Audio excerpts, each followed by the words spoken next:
This is a message to Republicans. You keep saying that we want free stuff and that the government can't do anything right. So you need an education. The microchip, the internet, GPS, touchscreens, space travel, those are a few examples of world-changing technology that was created by our government or required massive financial support from our government. Now, I paid for that with a third of my money in the form of taxes, but I didn't get a return because all our technology was just given away to private industries, and then it was sold back to us so that someone else could profit. Now, that's what free stuff looks like. Am I supposed to pay money to breathe or have access to water or community or civilization, or is that my natural right being born on the planet? Because that's what economic rights mean. They mean I have a right to participate in the economy without having to be born into the Trump family or some other social predator's bloodline. Now, I'm going to teach you another word, democracy.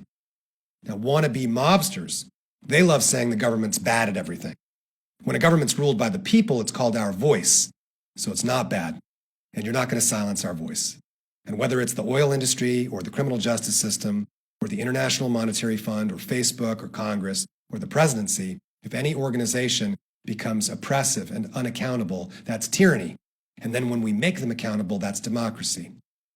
Now, Republican leadership today, they're against democracy, and they're not even trying to hide it.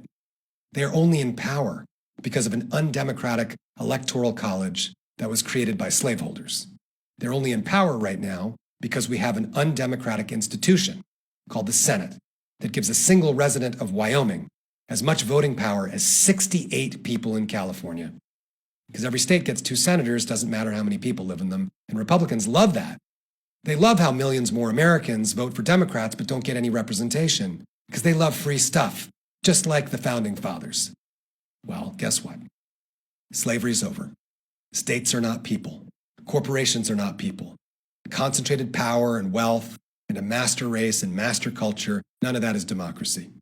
And your sacred Constitution is long overdue for a rewrite, as holy of a document as you've been thinking it is, conditionally, of course.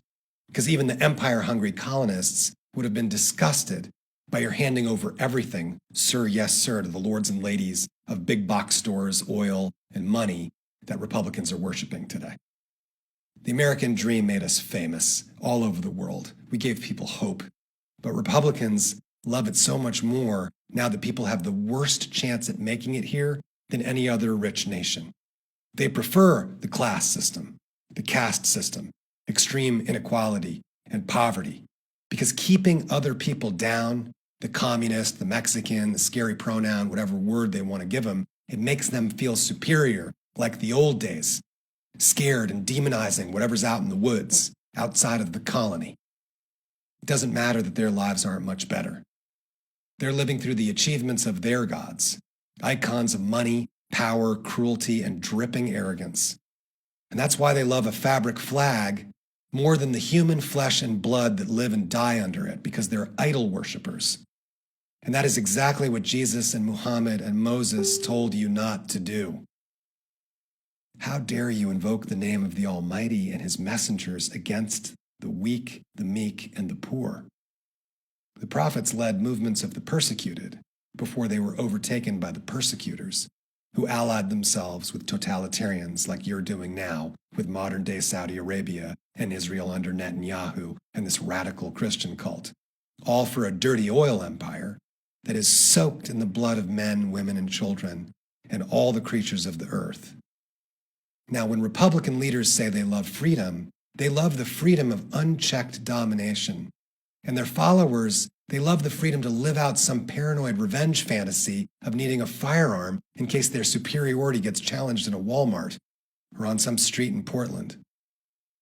This Republican goon squad worships the government when it gives them illegitimate authority over the people.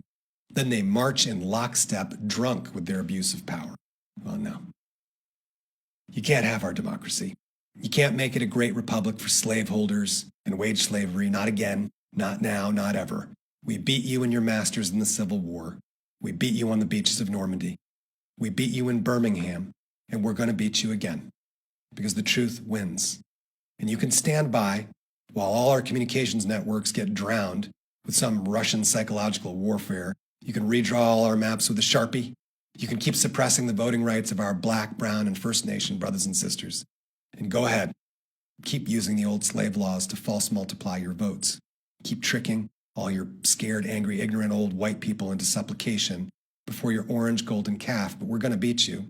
We're going to replace you, and we're going to change the culture. If not this election, then out in the streets, because you cannot have this land.